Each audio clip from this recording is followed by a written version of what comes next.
selama kita ngecek itu tombol-tombolnya itu kayak dipencet-pencet gitu loh. Sampai tiba-tiba itu keluarlah suara dari toanya itu kayak mic, kan ada micnya.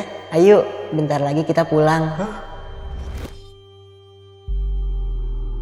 Pas turunan ini, kok motor saya berat? Akhirnya iseng-iseng lah ngecek spion. Di saat itu saya bener-bener ngelihat yang numpang saya. Tapi yang saya lihat itu cuman kaki sampai lutut. Ya, dia berdiri di belakang.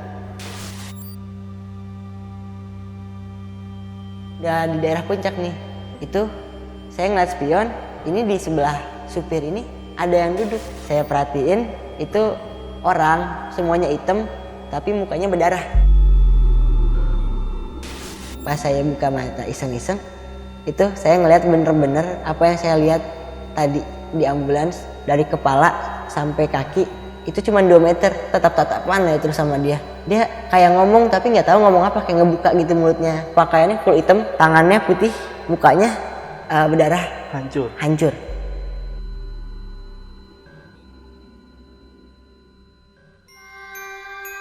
Halo semuanya, kembali lagi di Lentera Malam bareng gue Jamal. Dan di segmen Saksi Misteri kali ini gue udah kedatangan narasumber yang akan bercerita tentang pengalaman horornya. Di samping gue udah ada narasumbernya dan dia akan bercerita tentang pengalaman horornya pada saat dia menjadi relawan pengawal ambulan. Di samping gue udah ada Raffi, kita langsung sapa aja Raffinya. Vi, apa kabar Vi? Alhamdulillah sehat walafiat. Oke. Vi, jadi relawan pengawal ambulan ya? Ya. Itu udah berapa tahun Vi? Kurang lebih itu dari 2017, itu 5 tahun. 5 tahun? 5 tahun. Nah, ini berupa komunitas atau emang ada organisasi resminya nih, Vi? Kalau kita sih komunitas ya, berbentuk komunitas itu. Dan kita tuh full sukarelawan. Namanya ini relawan ambulan tapi kita nggak bergerak dalam pengawalan doang. Kalau misalkan ada bencana alam atau ada laka lantas juga biasanya kita bergerak. Jadi ini bener-bener full sukarela. Full aja. Sukarela, nggak ada namanya biaya segala macem. Ini udah berapa orang yang bergabung?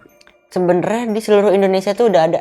Oh udah ada? Seluruh Indonesia, seluruh kota juga ada. Apa sebutannya? Kalau sebutan sih banyak ya, nama komunitas kan beda-beda. Cuman ya kita dikenalnya sama relawan aja sih. Relawan ambulan aja. Di Depok ya? Nah Depok banyak lagi. Di Depok juga banyak. Nah, untuk kejadian Raffi yang mau diceritain ini, itu di tahun berapa, Vi? Tahun 2021, bulan Desember. Jadi masih anget-anget banget ini. Oh, ini baru banget ya berarti? Masih baru banget. Tapi sebelumnya itu pernah ada kejadian juga gak, Vi? Ngawal sih udah banyak ya, udah sering. Cuman kejadian mistis ini baru pertama kali kejadian. Baru pertama kali yang ini? Baru yang ini doang. Yaudah, buat kalian yang penasaran sama cerita lengkap dari Raffi, tonton videonya sampai habis dan tanpa basa-basi lagi, Saksi Misteri, kita mulai.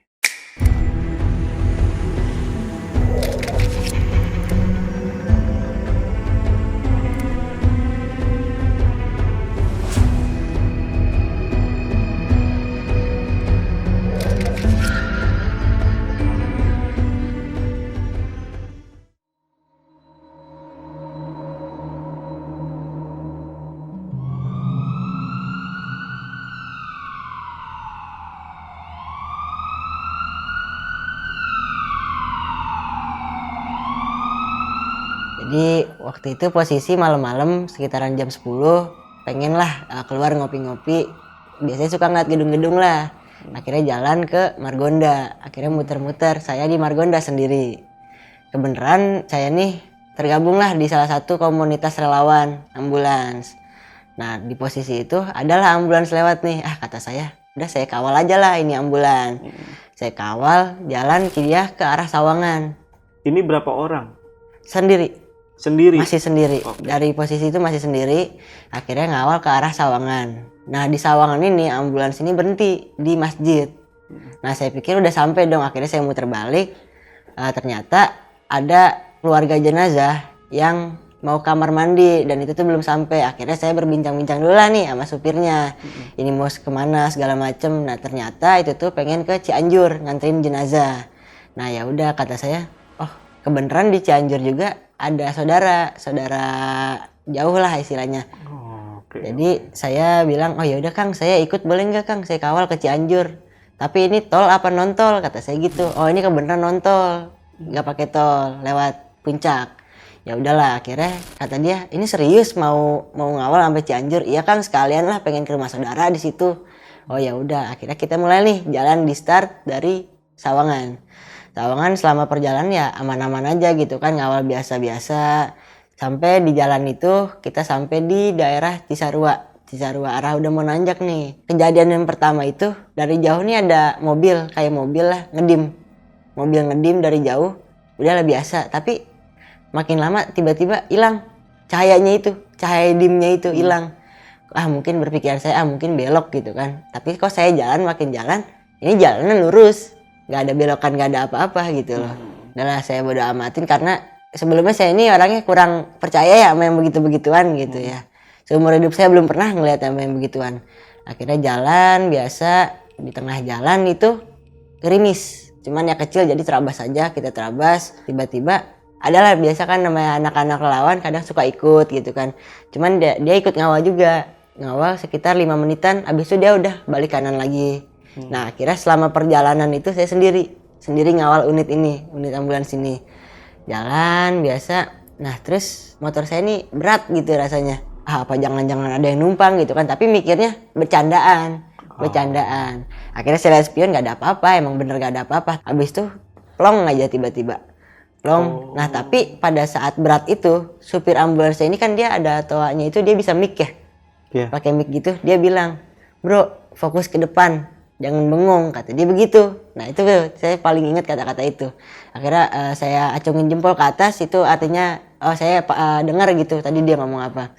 Udah jalan, emang karena habis gerimis juga ya, itu posisi kabut langsung turun dan tiba-tiba langsung tebel. Alhamdulillahnya di motor tuh ada lampu kabut lah, jadi kita terabas masih terus. Nah pas di jalan tuh pandangan 10-20 meter, saking pekatnya. Cuman alhamdulillahnya ada lampu kabut jadi agak kebantu lah. Nah yang saya anehin itu kan kalau di jalur puncak tuh ada pohon kiri kanan ya. Nah di atas dari pohon kanan ke pohon kiri tuh kayak ada yang lompat-lompat. Sedangkan itu posisi kabut saya cuma bisa lihat kurang lebih 20-30 meter. Tapi kok saya bisa lihat itu di atas kayak ada yang putih terbang kiri kanan. Saya kurang tahu itu apanya. Cuman saya masih berpikiran positif, mungkin halu segala macem kan ya. Akhirnya masih jalan, ambulans nih agak mepet ke saya. Agak mepet motor saya. Kenapa? Soalnya dia nggak punya lampu kabut itu. Dia nempel, saya juga perhatiin jarak kan ya. Perhatiin jarak sama ambulans dari spion. Jalan, udah di daerah puncak nih. Itu saya ngeliat spion, kan kebenaran ambulans ini 2 orang ya. Ada supir ambulans sama 1 keluarga jenazah sama jenazahnya. Nah biasanya itu kalau ambulans itu dia ada CO-nya, berdua lah istilahnya. Nah cuman CO ini itu apa? CO itu biasanya yang nemenin supir ambulansnya ini kalau misalkan keluar kota, jadi kalau misalkan gantian gitu. Oh, kenek ya? Kayak kenek kurang lebih begitulah. Nah habis itu kita jalan, saya lihat spion. Ini di sebelah supir ini ada yang duduk. Tapi bukan keluarga jenazah, soalnya keluarga jenazah di belakang. Saya perhatiin itu orang, semuanya hitam, tapi mukanya berdarah, full. Ini dari kepala sampai sini itu darah semua. Karena itu pertama kali ya saya ngeliat begituan, karena kaget, akhirnya motor saya kebut sampai lumayan jauh sama ambulans, sampai saya lupa lah kalau saya lagi ngawal. Akhirnya saya pelanin, ambulans ngemik, udah nggak santai ya, pelan aja, lagi kabut katanya begitu. Karena kaget gitu kan ya, jadi saya ya keluarin aja lah doa-doa yang saya bisa gitu kan. Ini masih ada gak makhluknya? Pas saya lihat lagi itu udah nggak ada.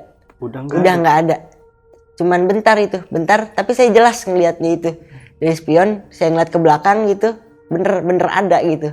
Nah saya kabur lah, saya kan ke depan, balik lagi, kita ngawal lagi dalam posisi gemeter karena baru pertama kali gitu kan ngeliat begitu. Akhirnya kita jalan itu posisi kabut makin tebel. Akhirnya kita berhenti dulu nih. Ambulans tuh nyalip saya bilang berhenti dulu. Kan biasa kalau di puncak banyak warung-warung ya. Kita ngopi lah bertiga, saya, keluarga jenazah sama supir ambulansnya ini.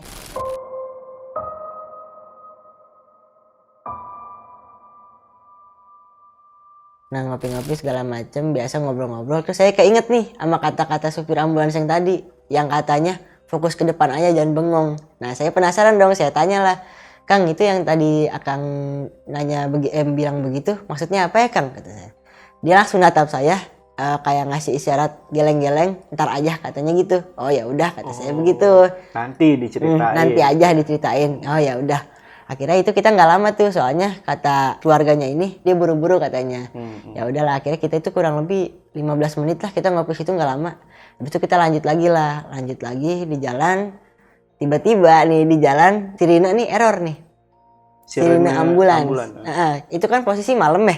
Jadi sirine itu nggak dinyalain, paling ditembak-tembak doang kalau mau nyalip. Nah akhirnya kita berhenti dulu tuh karena di depan juga katanya ngebul dari kap mobilnya itu. Akhirnya kita cek dulu tuh segala macem, semuanya aman. Tapi selama kita ngecek itu tombol-tombolnya itu kayak dipencet-pencet gitu loh. Jadi kayak error gitu. Antara mic, antara tombol-tombol suaranya. Sampai tiba-tiba itu keluarlah suara dari toanya itu kayak mic, kan ada micnya. Ada yang kayak ngomong, "Ayo, bentar lagi kita pulang." Namanya toa depan muka, tapi semua orang nih di belakang lagi ngecek di depan kap mobil. Tapi itu bener-bener jelas orang ngomong begitu. Itu kita bertiga tatap-tatapan, udah jangan diapa-apain. Akhirnya itu sirine dimatiin aja, pokoknya modelnya dimatiin. Kita jalan dah, yuk jalan aja, jangan dipikirin, jalan. Akhirnya di situ kita jalan lah. Itu suaranya cewek apa cowok? Cowok dan berat. Kalau di toa itu kan biasanya seberat apapun suara kita jadi cempreng ya. Kalau ini makin berat, jadi berat gitu suaranya. Akhirnya kita jalan itu dari Cipanas. Dari situ kan udah deket ya, Cianjur. Akhirnya sampailah kita di rumah duka. Sampai di rumah duka ngopi sebentar. Akhirnya saya mau pamit duluan nih ceritanya. Kang saya mau pamit. Akhirnya terus supir ambulannya bilang, bentar aja bareng sama saya, bentar lagi juga saya langsung OTW. Kemana Kang? Ke Jakarta. Oh ya udah saya ke Depok barengin ya Kang. Oh iya katanya. Di situ Raffi nggak jadi ke rumah saudara? Oh iya, di situ kebenaran saya telepon saudara. Ternyata saudara saya itu di situ lagi pada nginep di Pelabuhan Ratu. Oh lagi pada nggak di rumah? Lagi pada nggak di rumah. Emang kebenaran juga kan ngedadak ya, saya juga nggak ada rencana segala macem. Akhirnya mau lanjut pulang lah dengar kabar itu.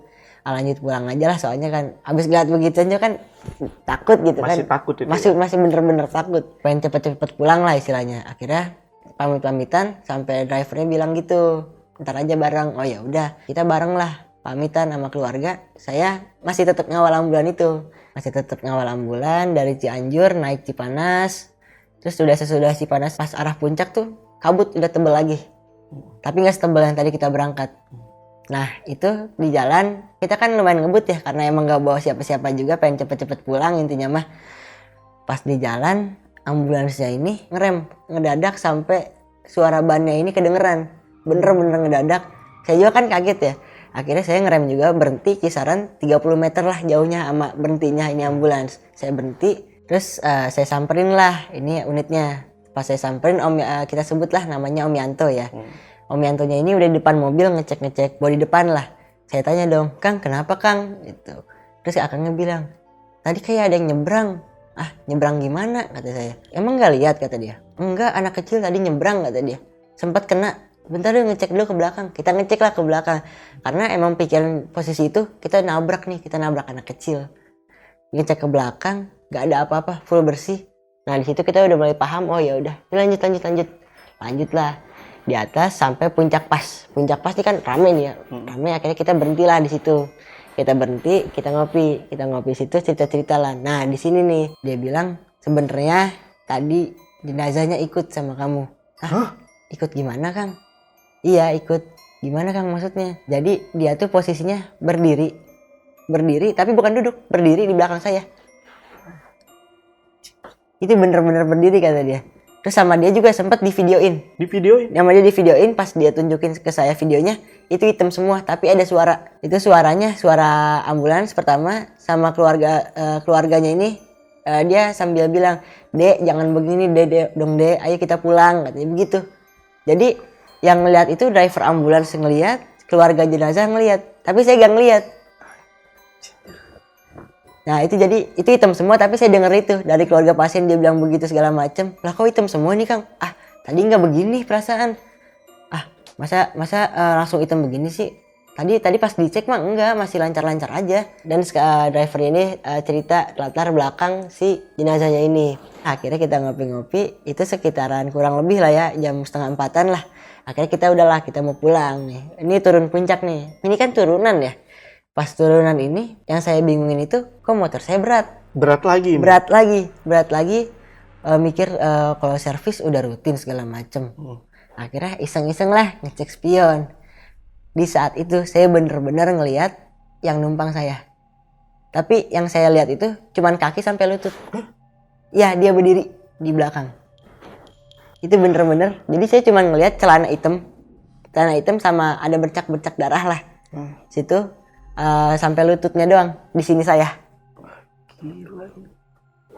Itu bener-bener namanya beneran teriak itu tengah jalan. Doa-doa astagfirullahaladzim segala macem. Langsung udah saya lihat spion lagi udah nggak ada. Akhirnya saya berhenti sebentar, ambulans juga berhenti tuh sebentar, kiranya saya ada apa-apa. Cuman saya nggak ceritain tuh soalnya takutnya ya dia juga jadi takut gitu kan. Iya. Yang Raffi lihat pada saat itu lututnya itu berdarah atau kulitnya pucet? Oh enggak, itu celana, dia pakai celana hitam jeans. Saya ingat celana jeans tapi banyak bercak darah. Banyak bercak darah. Tapi saya nggak ngelihat dari badan sampai ke atas itu, saya nggak tahu gitu. Saya cuma ngelihat itunya doang. Akhirnya kita jalan lagi, terus tengah jalan rotator kan ada tuh rotator yang warna merah di atas ambulans. Nah itu mati tiba-tiba, terus ambulans nih nyampingin saya. Dia bilang, coba tolong cekin di atas itu rotator nyala apa mati. Saya bilang mati katanya. Kok mati sih? Nah itu gak ada pikiran apa-apa kan ya. Terus jalan lagi, sirinenya ini error lagi, kepencet-pencet segala macem, mau di offin juga tetap nyala. Udah di offin juga tetap nyala. Akhirnya kita berhenti sebentar buat ngecopot kabelnya doang.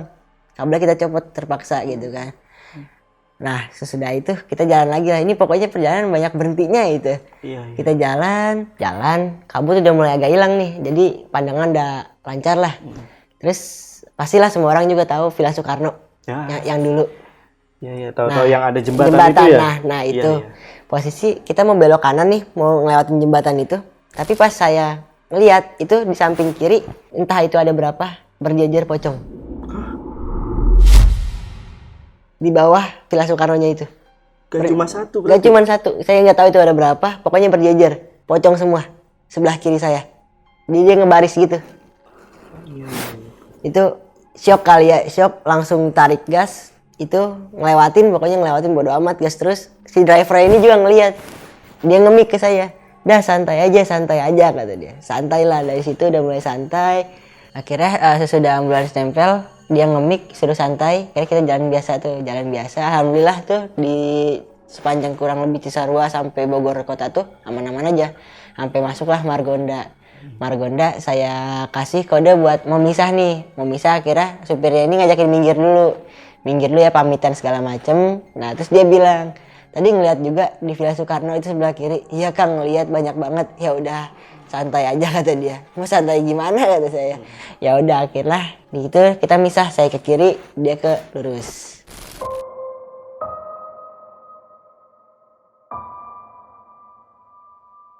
Akhirnya saya pulang lah, alhamdulillah pulang nggak ada apa-apa walaupun saya ngebut ya, masih shock juga. Pulang nggak ada apa-apa, nyampelah rumah, siap-siap tidur.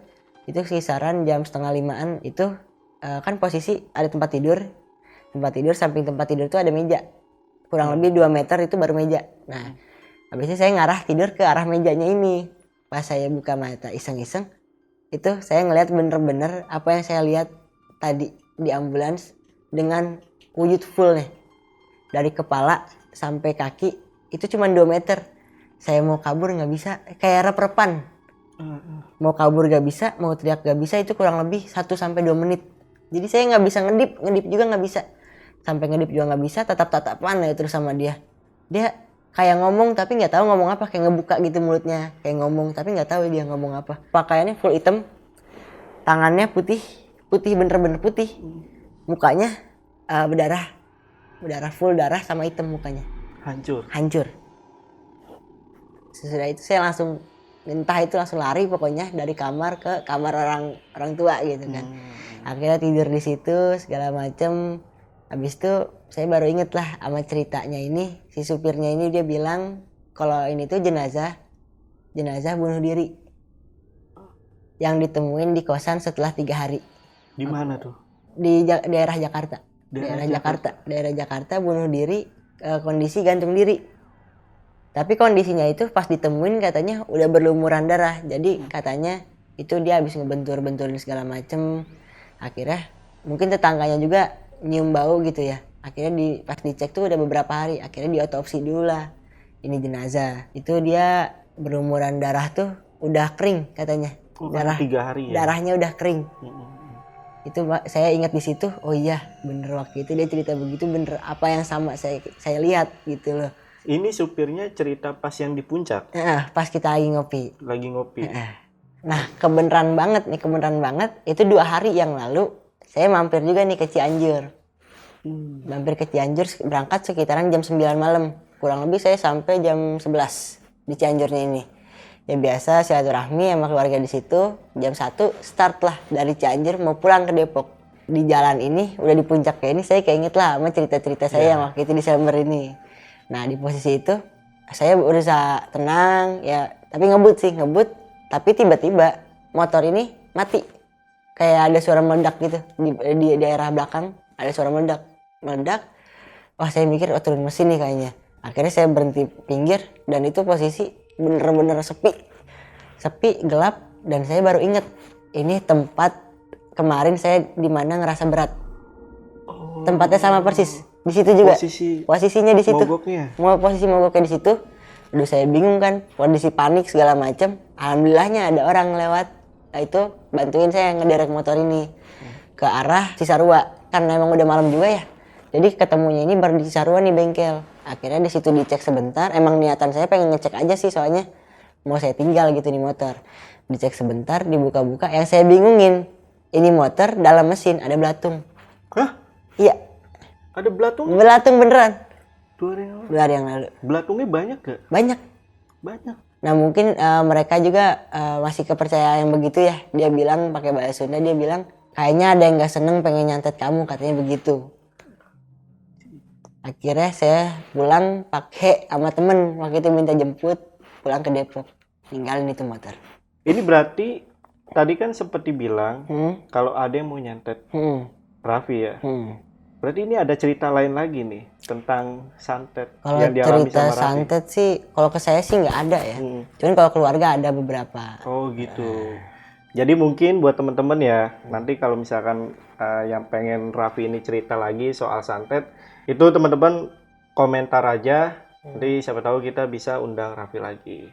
Vi, sampai sekarang Raffi masih kontakan nggak sama Pak Yanto? Kalau kontakan sama sekali enggak ya, soalnya emang waktu itu sekedar ketemu aja. Cuman kalau misalkan ada Pak Yanto nih nonton, ya bolehlah kontak nomor saya gitu, IG saya. Oh iya benar-benar. Kalau Pak Yanto nonton si Raffi ini boleh komentar. Dan untuk IG-nya Raffi ini nanti gue taruh di deskripsi. Vi, untuk dokumentasinya itu dikasih gak sama Pak Yanto? Nah itu dia, kebenaran juga kan belum dapat nomornya segala macam. Nah itu nggak dikasih sama Pak Yantonya, saya sekedar lihat doang. Karena emang di situ juga nggak kepikiran lah buat minta segala macem. Oh, karena udah ketakutan, Raffi. Iya. Dan sampai sekarang juga jujur udah sebulan lebih saya belum berani tidur di kamar. Setelah kejadian itu? Setelah kejadian itu. Vi, setelah sampai di rumah keluarga tuh ya, keluarga korban, itu kan diangkat lah jenazahnya. Itu Raffi sempat ngelihat kondisi jenazahnya? Kalau kondisi jenazah enggak ya, soalnya di dalam, saya di luar. Tapi kalau misalkan kondisi keranda itu bersih banget. Oh, udah bersih ya? Bersih banget, nggak ada sama sekali. Dari keranda, dari kainnya yang hijaunya itu juga bersih. Raffi ini sering ngawal mobil ambulan ya? Itu sebelumnya pernah ada kejadian sama seperti ini ya? Kalau kejadian yang sama seperti ini sih, alhamdulillah sih belum pernah, baru kali ini doang. Karena ini juga kejadian baru ya? Baru banget. Di bulan Desember 2021. Nah itu dia. Masih hangat-hangat ya? Masih hangat-hangat ya. Oke.